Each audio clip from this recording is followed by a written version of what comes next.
Bismillahirrahmanirrahim. Hadza faslun ngibarati fasal surutu tayamumi utawi pira-pira syarate tayamum.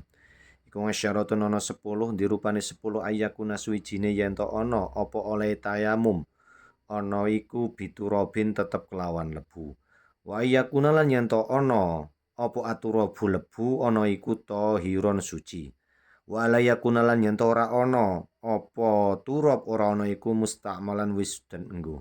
Wa alla yukhalitahu lan yento ora nyampuri ing turab apa dakikun glepung wanahuhu lan sepadane dakik.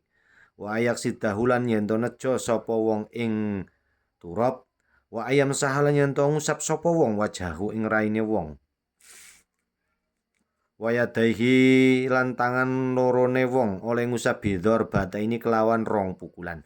Wa ayu zilan lan yen ngilangi sapa wong ngilangi ana jasata ing najis awalan ing dalem kawitane. Wa ayastahita lan yen niti sapa wong fil kiblati ing dalem arah kiblat qablahu ing dalem sadurunge tayamum. Wa ayakuna lan yen ana apa atayamum tayamum ana iku ba'da duhulil waktu tetep ing dalem sakwise manjinge wektu. Wa ayatayamal yen tayamum sapa wong likulli fardhin kaduwe saben-saben fardhu suwiji. Wallahu a'lam bishawab.